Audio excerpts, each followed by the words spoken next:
There's one habit that's made the biggest difference in my productivity, confidence, self-awareness, and growth, and that habit is journaling. I got my very first journal when I was 10 years old, but I didn't really start writing consistently until about 2013. And since then, journaling has transformed from writing stories to recording my day into this tool that I can really use to shape my growth in all of these different areas of my life. I know journaling can seem like a tough habit to build, and you might be thinking, what's the point? What do I write about? And does it actually make a difference? So in this video, we're going to explore exactly why journaling has been proven time and again to be this transformative tool. And I'm going to share 3 different evidence-based strategies that I personally use to make my journaling as effective as possible. If you actually try to commit and use some of these tried and true strategies in your daily journaling practice, I promise they will actually change your life for the better. So why does journaling make such a big difference in our lives? Journaling has actually been extensively studied in all of these different scientific fields for different purposes. It's been studied in psychology, in neuroscience, in cognitive science, but there are 3 main reasons why journaling has such a positive effect on human lives. The first reason is because journaling can actually enhance your cognitive processing. When you're writing, you're translating your thoughts into words, which inherently requires a level of analysis and interpretation.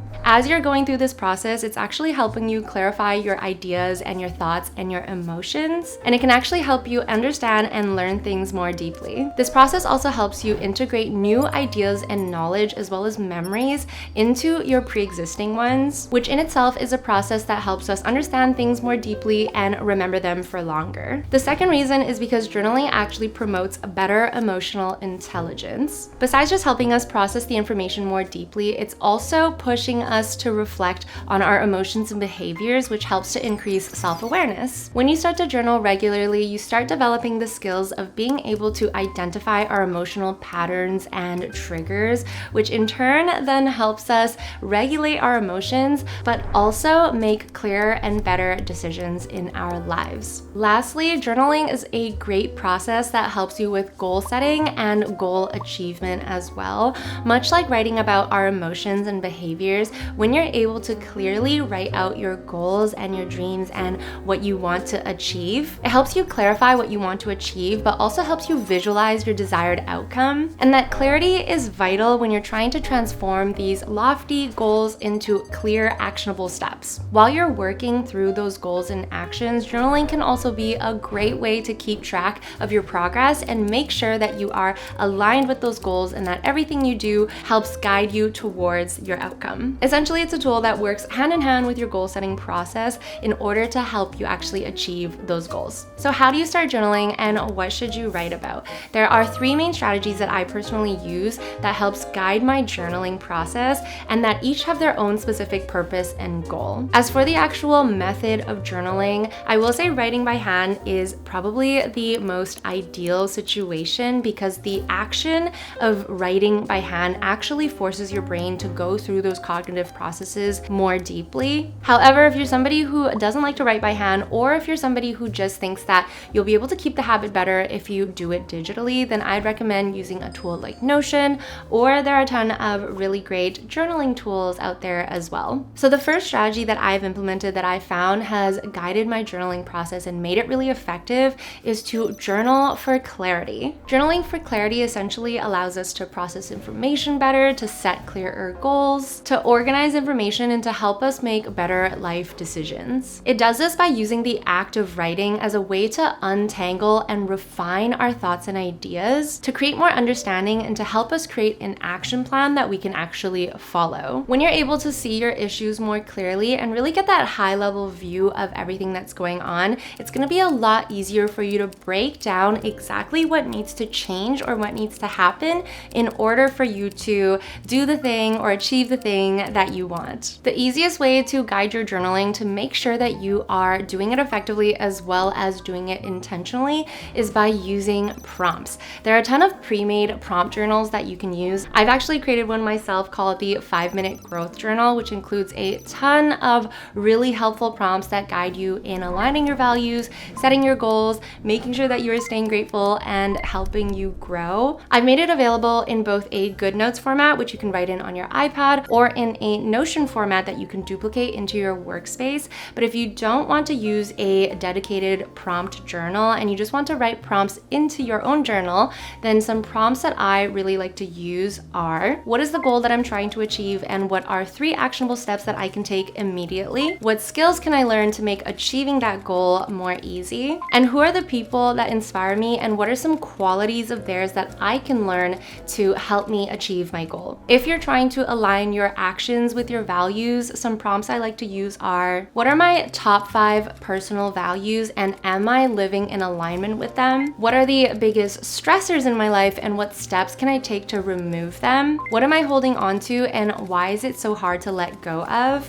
And what habits can I change to better my life? The second strategy that really works for me is to do journaling for grounding. Whether that's to help ground you to the current moment, to help de-escalate any stress and anxiety that you may be feeling, or remind you of the positive aspects in your life to help pull you out of dread and despair. The easiest and most common way that people do journaling for grounding is actually doing a gratitude journal. So in that 5-minute journal that I was mentioning, there are tons of questions that center and ground you to the positive things in your life as well as the current moment. So it asks questions like: what are 3 things that you're grateful for? What are some wins that you can celebrate in your day? How can you make today a great day? And what are some things that are worth remembering in your day? Beyond just answering the questions that really root you to that specific day or that specific moment, it's also important to incorporate some of the earlier prompts that really pushes you to growth as well. By reflecting and reviewing your current state, how you're feeling, and everything that's going on,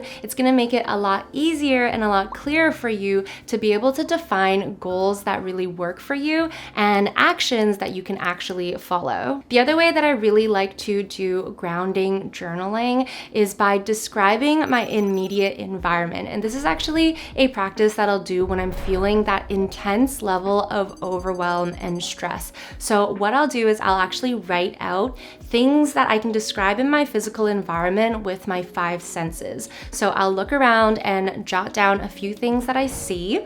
I'll look around and jot down things that I smell. What can I touch and feel? So it could be my chair, the hardwood. What can I feel? Maybe it's the texture of my t-shirt. And what do I hear? By doing a practice that essentially forces yourself to take in your immediate surroundings, it really allows you to shift your focus away from whatever future or current thing is that's stressing you out or bothering you, and bringing you into a moment of peace that lets you de-escalate all of those feelings. As important as it is to have that clarity and to be able to ground yourself, I also really like to use the third strategy, which is to journal to audit your life. There are a couple of things that I like to audit that I find really helps with my growth. The first one is the bottlenecks in my life. So looking at the things that are stopping you or preventing you from achieving what you want to achieve, or at least doing the next step. So asking yourself, what are the obstacles that you feel like are getting in your way, or what's making it feel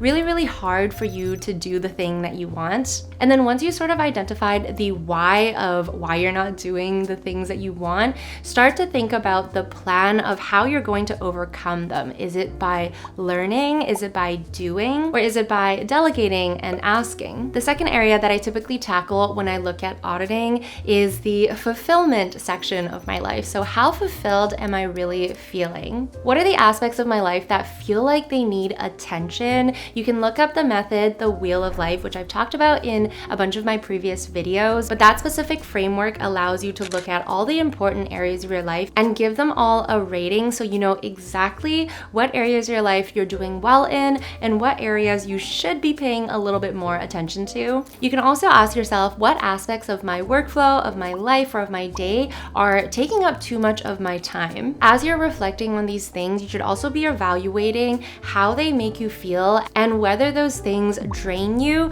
or energize you. The goal really is to get to that point where you can focus more on the things that energize you and do more of the things that make you feel fulfilled, because ultimately those are the things that are going to give you more motivation to achieve more in your life. The third area, which I think is just as important as the other two to audit, are your fears. So just like the bottlenecks, ask yourself, what are the fears that are stopping you from achieving your goals? The best way that you can address those fears is by actually literally writing down those fears and then giving them a rating on how probable they are to happening. When you look at your fears in this way and actually rate it by the probability, you're essentially asking yourself, am I really being reasonable in having this specific fear? So give it a try, write down all of the really scary things or really scary outcomes that you think about and rate it 1 for it's definitely not gonna happen, there's not even a chance,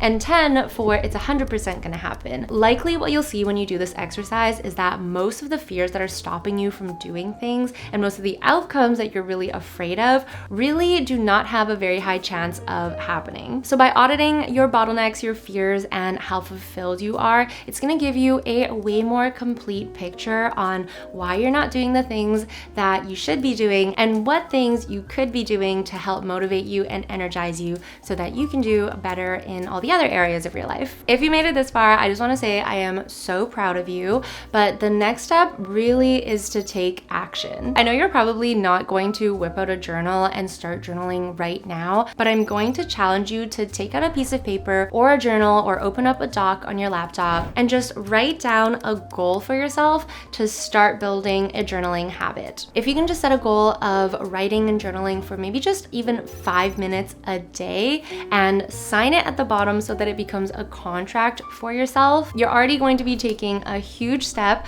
towards actually being able to achieve all of the things that you want to achieve in your life. So set a goal to even just write for 5 minutes a day and use the prompts and strategies that we talked about in this video to guide you. Think of you writing this goal down as you signing a contract with yourself that you're gonna do this thing that's gonna transform your life for the better. If you enjoyed this video and you're looking for more prompts and ways to help you achieve your goals, I would check out this video next where I talk about how to set New Year goals that actually stick. The strategies that I talk about in that video work no matter what time of the year it is that you're setting your goals, and it's the system that I personally use to manifest and achieve everything that I want in life. I'd love to hear which strategy you like the best from this video, but other than that, I hope you're having an amazing day wherever you are in the world, and I will see you in my next video. Bye!